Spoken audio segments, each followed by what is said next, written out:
Just fucking do it. Subscribe now. Okay. You have now got the acquisition candidates on board because you're giving them options. Okay. And that's more or less the full circle. You know how to get through to them, but then it's a matter of life happens. Your wife or your mother-in-law, something happens in life. And even this is a strain. What do? I can only tell you what I've seen that kids do that's successful is you just got to, and it's a cheap cliche, cheap analogy, you got to keep running towards the gunfire. You heard Roberto say, no matter what happens, you just got to keep going forward. No matter what the obstacle, you just got to keep going forward. No matter what falls out of bed, you still got to keep going forward. And that I can't train you to do. It gets back to how hungry are you really? How much, do you really want to change your life financially? And I that's something you can't really measure. You can't really measure. Vis-a-vis, the average net worth of this group, you should be hungry. You should be hungry. I say that smiling, but, you should be hungry. That doesn't mean you will be hungry. It also has to do directly with your threshold for pain. There's a thing on my site, which I know you all read, Pay Price to Action.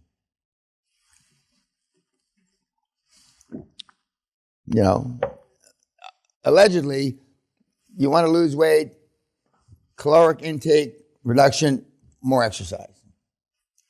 Now, I know everybody says, I got a bad thyroid. That's all horse shit. I mean, you got a bad nothing. You're a tub of shit. That's just it. When my mother died, and she never came in the castle, some of the last words out of her mouth, she says, forgive me for leaving you with fat genes. Forgive me for leaving you my fat genes. My mother wasn't fat. My mother weighed 110 pounds. My mother was 5'2". But in her mind, she was fat. And if you think you're fat, doesn't matter if you're 80 pounds, bulimia and all that stuff, you're fat. So those were my final words on her deathbed. Forgive me for leaving you with my fat genes, okay? Some of you will have it easier making these calls. Some of you will have it harder. But either way, you just got to keep making them. You heard the Viking bitch said when she was talking about the 5 acquisitions she just made, 1 broker, 4 cold calls. You heard Andrew say the same thing. But you're going to wrongfully think that even though brokers are shitbags, and even though I showed you a way to bring brokers into your fold, you're going to try to depend on the many sites that are online that show healthcare assets. Some of you have already looked at them. Some of you have already tried to buy them. The documents, contrary to the document I just showed you before we went on YouTube, the documents that business brokers give you, I won't say are meaningless. I won't say they're worthless. But they're certainly not giving you all the knowledge you need. And at the bottom of the broker's portfolio or syllabus, it says, words to the effect, these above numbers may or may not be accurate. Don't depend on them. Yet you buy businesses with them. And that's why you're asking for. And if they won't send you financials, not the financials in the business broker's brochure, the financials that are internally prepared, and normally they're QuickBook or something, which are pretty worthless anyway. QuickBook is only what you put in. But the tax returns, when you measure the tax returns against the financials, if they're not roughly the same, plus or minus 10%, next. It's not that, they're not the same. And so she's going to tell you, trying to buy her practice, well, I'll get my accountants to work on it. There's nothing to work on, sweet pea. The numbers are bogus. Why does your tax return say this and your the broker's financials say why? What? There's no good reason. And no matter how many times you ask the question, they're not going to be able to give you a plausible reason. So why waste the time asking for a reason that's not plausible? Because you're desperate. And you got to make something happen. And the clock's ticking, and Peña is going to, is going to make fun of you. Absolutely. He's going to say that, you're as dumb as I thought you were. Absolutely. Those are all givens. But I'm going to say that about you even if you do a deal. So it doesn't really matter. You just got to keep pushing. And the thing, again, that I still am very good at, I'm not as hungry now as I used to be, okay? I'm still more hungry than most kids that come to the seminar, but I'm not as hungry because I have nothing to prove anymore.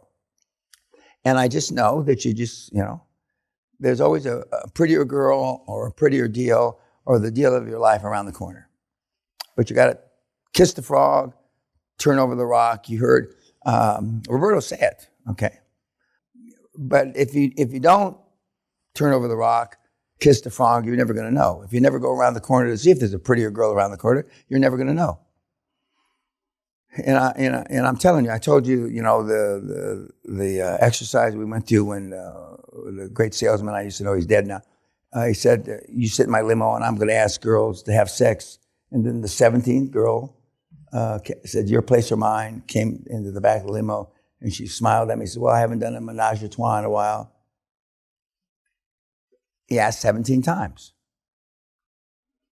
Now, that's why it's so hard for me to relate how, there's, I won't say little or no, but a lot less sex going on. And I understand venereal disease. I understand all that. But I don't understand why, mutually consenting adults aren't having more sex. You ask somebody my generation, they don't understand either. Yeah. If financials don't much, so you go to the next. You say, adios. Adios. And then they... if they don't match if they're not close to what their tax returns say. Or they have to explain. No, they don't have to explain nothing. Explain it to the next idiot that might buy your company, not me. I'm not interested. Yes, sir. What is your rebuttal if they refuse to send you the 3 years financials and tax returns? Thank you very much. I'm sorry to waste your time.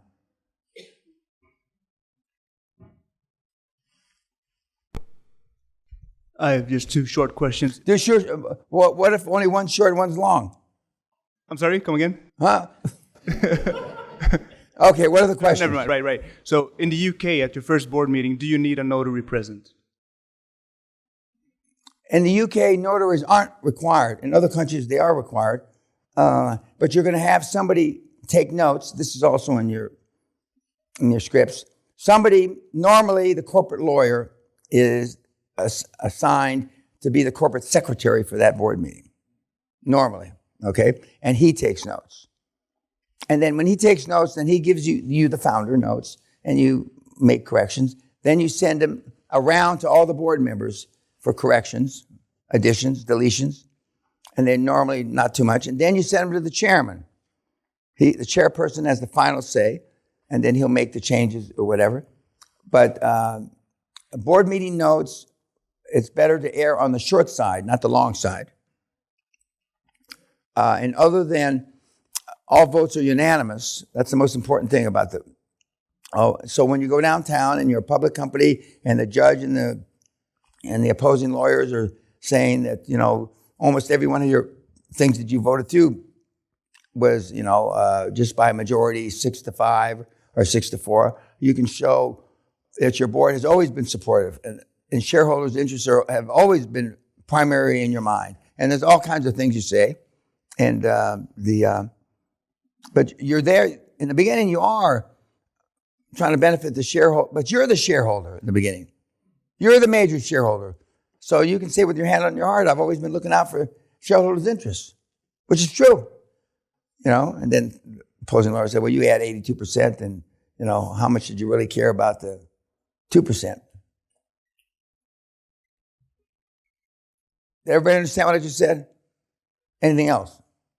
Yes, again. Yes. Could you please just reiterate in one or two short sentences the downside of having your internal accountant selecting the external firm? It's his, because then the relationship's with him, not you. And so when the internal accountant buddies up with the CFO and the CEO, and they cut your head off, and you're walking down in front of them on Piccadilly, and you see them all there, scheming. So I couldn't find it in my notes. I just wanted to read it. Thank you. Okay.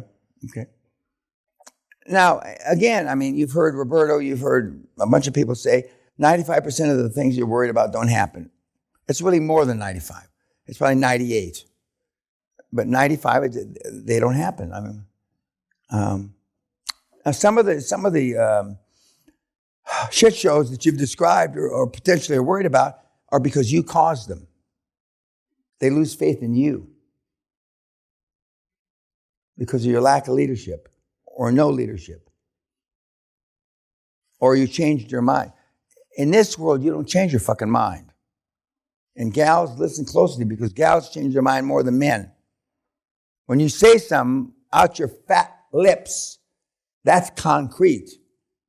That's in stone. That's by law. So the fact that you use 35,000 words and we only use 5,000 or 6,000, choose your words carefully, girls, because you can't go back and change it. Then all the jokes about women at the board level, you'll see why they make jokes about women at the board level. Sometimes because you can't keep your fucking mouth shut. And the professional, like yourself, wouldn't say, keep your fucking mouth shut.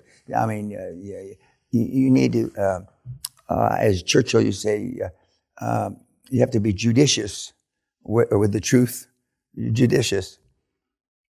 And but this is going to be all set up for, it's all written down. I mean, you don't have to think about this. Just like the board agenda that I showed you earlier. You have to think about that. Just replicate it. So for the hardest thing you got to do is cut and paste, and then you fuck that up. I mean, I can't wait to see who's going to put brownstone first. I can't wait, because I know somebody in this room is. Just like, God made green apples, and I took a pee this morning, somebody's going to put brownstone. Some may even put Michael Pierce's signature block. That's who the guy was we're talking about. Don't laugh. And then I put, I don't do this, but I threaten. I'm going to put it up on social media and say, I told this moron, and I'll put your picture, but I'll blur up the face, okay? But then I'll forget and put your name, And I said, I told this idiot 81 times. And then here is, and I don't see how you sign Michael Pierce's signature block. That's what I don't get. You'll sign your name over his signature block. I go, fuck, Sally, look at this. She said, just have pity, Dan. And make sure that, they already paid us, right? Well, okay, well then just have pity. And the excuse that you give, well, I've never done this before. You've heard that already. I've never done this before. You heard Andres Miller, one of my superstars. I've never done this before. I've never set a GmbH up. I've never this, that, and the other thing. Well, nobody cares that you didn't do it before. All they know is that, you screwed up. Now, another thing. You're going to get a term sheet from the banks when they say that, term sheet. It's normally a one-page document. Term sheets, it says at the bottom, are good for 35 days, 45, 50, 60 days, that they will loan you money based on the terms in the deal. Well, they mean nothing. That's another document, means nothing. And they make mistakes on term sheets. Sometimes big mistakes for hundreds of millions of dollars, because the juniors at 3 o'clock in the morning, the big engagement guys and the big partners and the big credit officers aren't there at 3 o'clock in the morning doing your paperwork. Some intern dipshit is there and they make a mistake. And we've had, this last year we had 4 or 5 where they got down to the signing of the deal and they were $1 million short or $100,000 short because, one, they didn't read the term sheets correctly, or the term sheet that was given to you wasn't the final draft. I mean, and so you double check everything. Okay, your in-house accountant and your CFO, would go over the numbers, call the bank, and go line by line through the term sheet. Now, you're so happy you got the fucking term sheet, you know, check it. Well, you want to go line by line, you know, to make sure it's accurate. Make sure it's accurate. Everybody on these deals can make a mistake, but nobody on the deal gets hurt but you. The bank, you know, not going to fire somebody for making a mistake. The accounting firm is not going to fire, you know. The law firm certainly not. You know, the only one that gets hurt is you, and it normally costs you the deal.